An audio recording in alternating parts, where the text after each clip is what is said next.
Good morning, good afternoon, good evening. I am so delighted to be hosting Ju Creech today.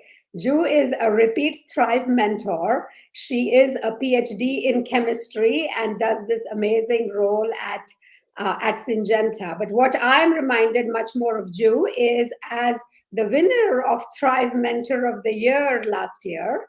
And I know that Ju has done an amazing job in terms of supporting her mentee through that journey. So I am so very excited to host Ju on this platform today. Just to do a little bit of more formal introduction of Ju, Dr. Ju Creech, she has a PhD in chemistry, and she describes herself as a poet, an explorer, and an innovator, which I love, Ju. You currently work as a digital supply chain manager, and you combine your knowledge of supply processes with your curiosity to develop valuable digital solutions. I think really, really important to be these two things together. So, very warm welcome to you, Ju. How are you Thank you today? very much. Yeah, I'm really good, thank you. And a belated happy birthday for yesterday, Shivangi. Oh, thank So, you. Thank you. That's very kind. Yes, happy Thanksgiving to everybody who is listening to yep, us.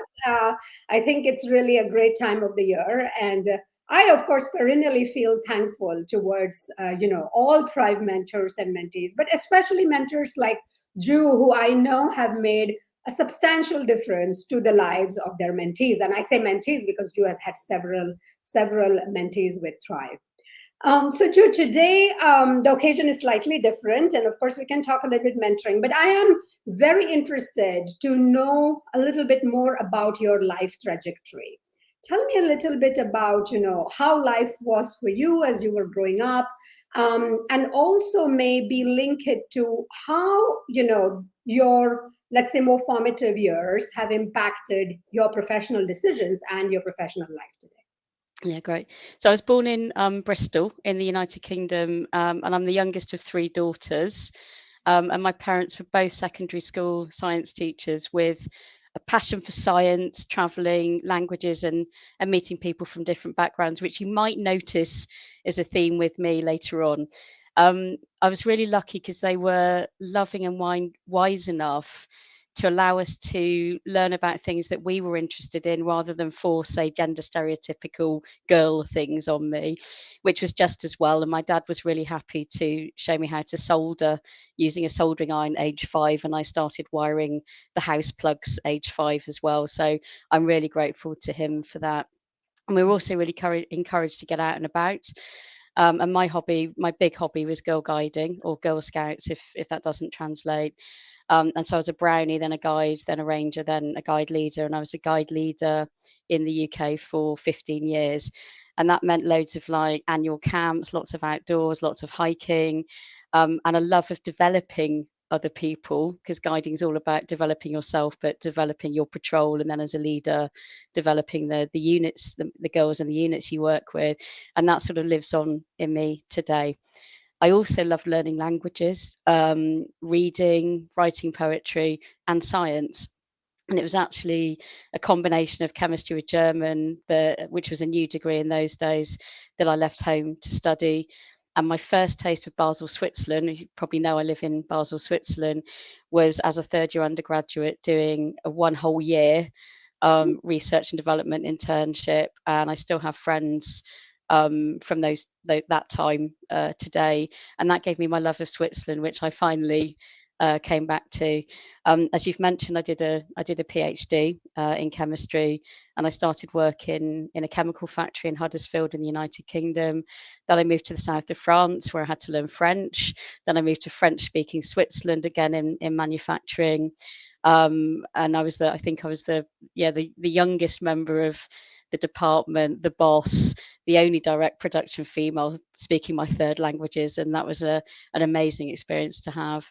Then I moved to South Africa for 6 months, and then to Basel 12 years ago. And I've had loads of different roles, but I really specialise in manufacturing excellence, operational improvement, digitization of processes, and now data products as part of a digital supply chain, which is a very, very new role for me. So that's kind of who I am. But you probably see what my parents' passions were very much instilled into me and my sisters. Thank you. Thank you. Wow, what an inspiring journey till now. Today, Ju, what is giving you professional, let's say, satisfaction or professional challenge, right? Usually the two are Yeah. linked. So I think professional satisfaction comes from making new things happen. They're very often difficult things because they're across the boundaries of traditional functions. That's an area I've been working in for the last 5 years, and actually enabling digitization of processes, moving on to smarter technology. And then once you're on that smarter technology, if your data quality is good, you can do really clever stuff across technologies. So it's a paradigm shift actually from how you might have invested, say, 10 years ago in platforms that do one thing and are fairly sort of monolithic. And also mentoring. I was asked to co-launch a mentoring program within our supply function, and we have a very strong, very healthy, I think over 350 people in our mentoring program, which we launched in January. So that's great as well. It's all, and so for me, there's something about enabling um, enabling colleagues, enabling myself to learn new things and then put those into action in order to grow the business or do things in a better or smarter way. That's the sort of Amazing, professional yes, and that challenge. is really a very, very cool achievement with launching the program internally Yeah, and making it robust enough that people aspire towards becoming mentors and yeah, mentees. I guess that remains a challenge, especially if the program is inside a yeah. single organization. Speak to me a little bit about mentors who have impacted your life, Joe. What have they brought to you? Um, so I think I've been very lucky to have a number of mentors throughout the years in different contexts. And I think very early on in my career, there was a guy called Stefan Wisniewski at Huddersfield who was working the change capacity that I was then learning and stepping into. And I was asking him about, I was very new in my career, how to navigate the career paths, and he encouraged me to talk to a guy called Kevin Dewey, who's just retiring as one of our regional leads in North America. And Kevin at the time was the head of global supply chain managers for, I'll say, traditional products now. Now we have digital products as well. And I reached out to Kevin out of the blue. I, politely got in touch. He took my call and he gave me advice on courses to go on, which I then did. And that then gave me the connection, the ongoing connection with Kevin over these past, I don't want to say how many years, but it's 20. And that's been really, really important, as have, many other mentors. And I think the biggest influence on my life has been my coach, Shani Ospina, the work I did with her, which is, I think, the challenging point you're going to come on to, has been life transforming for me. And that was, I don't believe in chance, Shivangi, but that was a sort of, it seemed like a chance meeting, but I look back and think, no, she was sent to me when I needed her, at the moment when I could actually work with her to do something. Yes, So yes, indeed. I think that's a very good segue. I mean, on this platform of the Unstoppable Me livecast, I'm always curious to hear about those stories of resilience, right? And hear yeah, about those stories of going through a really tough phase in your life and then coming out of it at the other end. Not just surviving probably, but thriving. And then yeah. going on to tell that story and to share that story. So speak to me a little bit, Ju, about what makes you unstoppable. What has been the toughest phase in your life? You alluded already that you have done some work about that phase, with a coach. But tell us that story. I'm so curious to hear. So I guess, I mean, the sort of challenging phase was actually in the beginning of 2018, and I had just moved into my previous role. I kind of felt stuck. Can't really describe it. It was, I say, my American friend, our mutual friend, might say in a funk, but I don't really know how to describe it.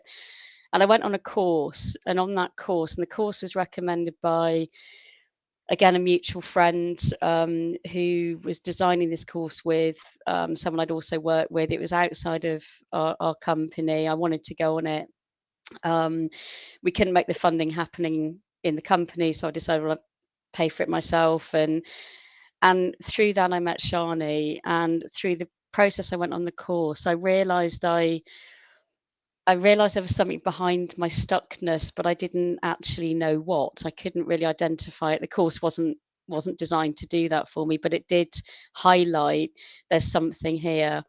And I started to work with Shani, and the first session with her, the seemingly innocent question about how's work going, and me saying, "Oh, there's a bit of a problem here," and we went there, and I think within 10 minutes, it was incredibly powerful. I was telling her that, when I was 3 or 4, I was going round the corner to play with a friend, on my own, as you did in those days in 1970s Britain. And unfortunately, a teenage boy met me on my way and abducted me and dragged me down a country lane to sexually molest me.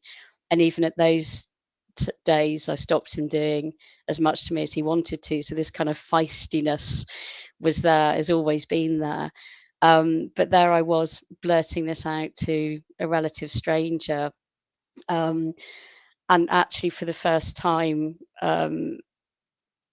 realizing that, well, it's out now and I've got to do something about this. It was a bit like, if you know Aladdin, or Aladdin, as they say in German, and you rub the lamp and the genie comes out, and the genie's out then. It really felt like that. And I think the most amazing thing was I had blocked that completely until I was 21. So pretty much the day after that happened to me, and I had told my parents, and they had gone around to talk to his parents, and I don't remember any more than that. I had no idea that happened to me until I was 21. And then when I was on my year abroad in Switzerland, sitting around a campfire, out it came. Well, it didn't come out, it came into my brain. And I can't describe what that trauma recollection is like. It was like this curious series of memories that felt a bit weird. And of course, I was sitting around the campfire with friends thinking, oh, better not talk about that. This is, hang on, that can't have happened to me. That really didn't happen to me. I mean, why wouldn't I know about it? But that's what trauma does, is your brain, your subconscious mind locks it away to protect you, but also you create patterns then of behavior to protect yourself, even though the threat is no longer, in my case, was no longer there. And so with Shani, we unpicked that. It was, again, it's really difficult to do that. It wasn't a 1 hour conversation. It goes on for some weeks and months. And I think it was interesting because through that process, I got to, I think, the end of 2018, and it wasn't just that had happened to me. There were other really difficult things that have happened in my life, or I've experienced in my life, and I've survived them. But I kind of piled them all up on top of each other in my head like a totem pole, and looked at it and thought, wow. But it was overwhelming. And I wanted to say to people, look, this happened to me, this happened to me.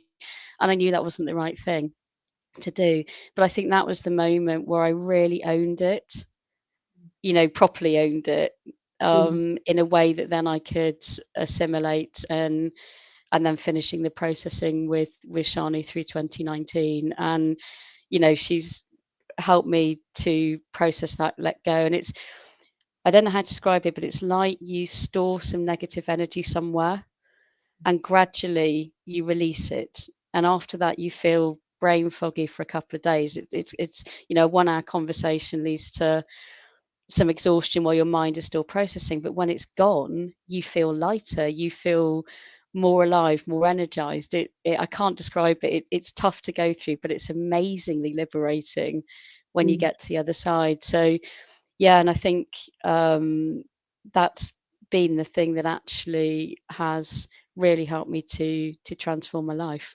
Mm-hmm.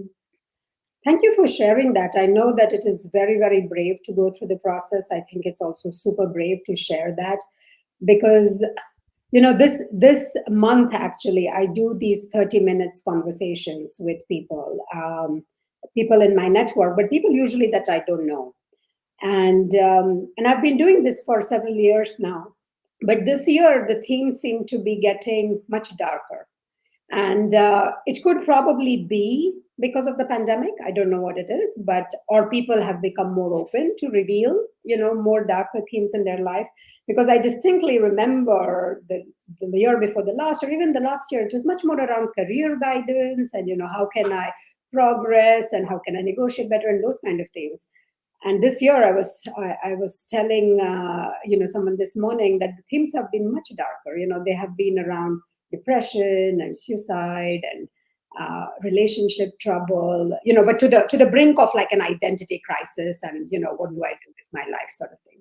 So I think that's why it's really so important to hear stories like yours, to know that you can really almost feel as if you are hitting rock bottom and that you can still come out of it, and then you can share this, that you are brave and courageous to share this. Uh, don't see too many examples of people doing that. People will talk about this in private spheres, but not really in a public forum, because there is some sort of, I don't know what it is, maybe it's shame, maybe it's guilt. I mean, there's I, something yeah, associated.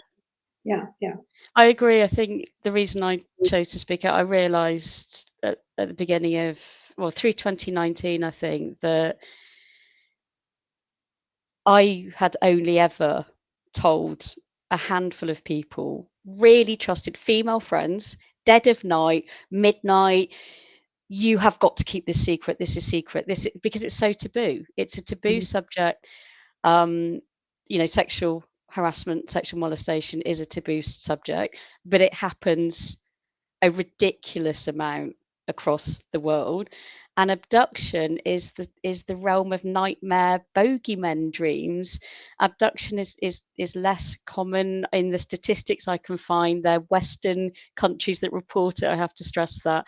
It's about 1 in 100 kids are approached by a stranger, probably with malicious intent, and 1 in 600 where they actually, I'll say, are removed or abducted. That's still a hell of a lot, but it's not that prevalent.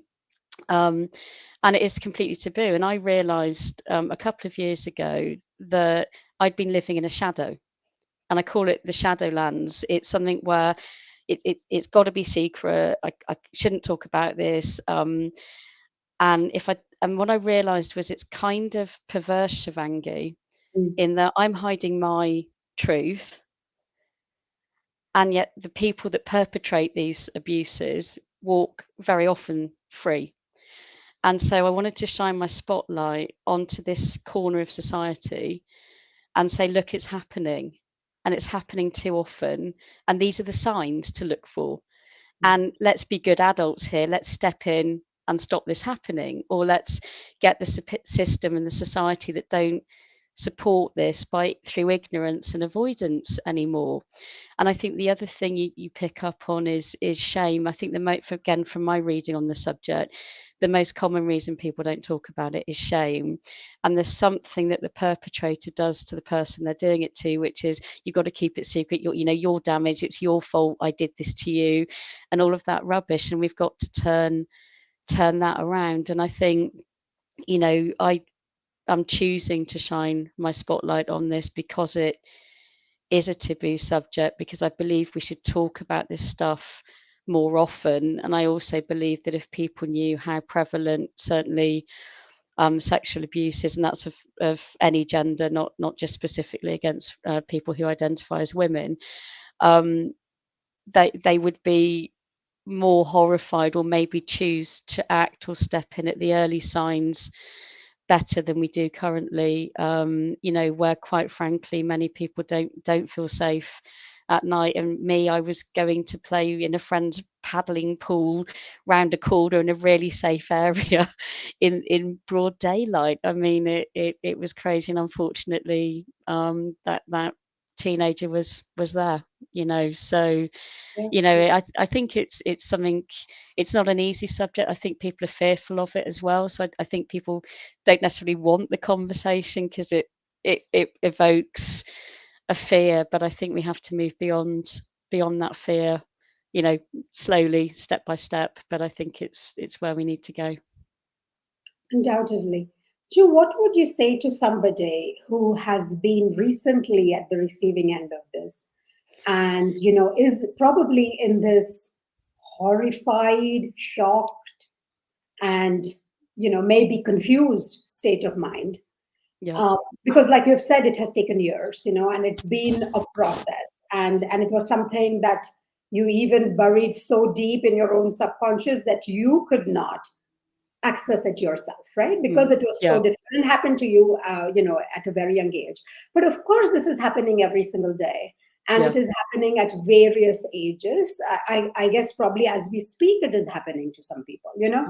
Yeah. What would you say to somebody who has recently experienced it and really, feeling or finding themselves in a very dark place? So number one, it's not your fault.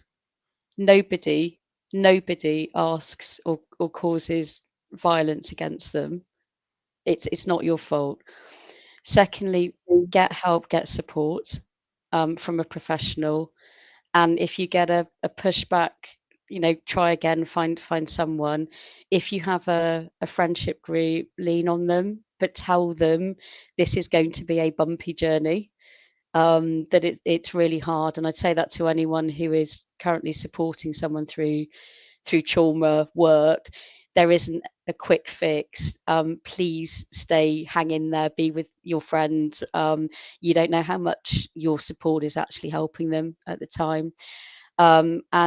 And don't, try not to fall into the trap of thinking that you've caused it, you're responsible for it. Report it and get help. And I think that's probably the very biggest hurdle, Shivangi. I mean, when I recollected, which was in the mid 90s or early 90s, I knew if I went to the police, they'd say, oh, it was so long ago, or you've got minuscule memories. We can't do anything with this.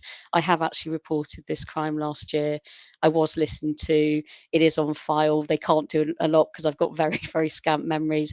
But I knew that I needed to take that step just to register. And then if somebody with the same surname is accused in the future, then there may be a body of evidence that builds up. So I think reporting it is really important, but so is also finding friends that can support you, because we all know, at the moment, sadly, cases don't always come to what we would consider justice, and that in itself is a very difficult process for people to go through. So you need a support group, and if you haven't got friends that can handle this, there are, again, from my research, a stupid number of charities and groups that actually will provide that support to you. This is how needed it is. There are loads and loads of groups that will provide assistance, counselling, and support to you. But get that support. Don't go through this alone, because it's a really lonely place. But again, I repeat, it is not your fault. Thank you, Ju. Thank you. What about you? What are your plans for the next phase of your life as you see it? What are your hopes? What are your dreams? Where are you going? Yeah, so just started a new role as a digital supply chain manager. So I really want to make that a success, deliver value add through data products. So we're literally just starting on that journey right now. So that's really exciting professionally. And again, we're continuing our mentoring program next year, so that will be exciting too. And I've got loads of writing goals. So the first one is publish a book, and then I've got some other writing goals after that. But yeah, that's sort of what I'm focusing on right now. So, how far is the book journey? When can we expect the book, Ju? Early next year. So I'm just Early doing a next year. review. Yeah, Fantastic. yeah, Cannot wait for it. Cannot wait for it. Thank you yeah. very much for your time. And as Alison said, Pleasure. thank you very much for being so brave. I think that it takes a lot to really speak openly about this. And I am convinced that people watching this, and I'm sure many will find the strength to do something about it, to go on that journey of redemption, right? It's not going to be easy. Yeah. And I really hope that they find the support mechanisms to do so. Thank you very much for your time. Bye for now. Thank you. Take care. Bye bye. Take care. Bye.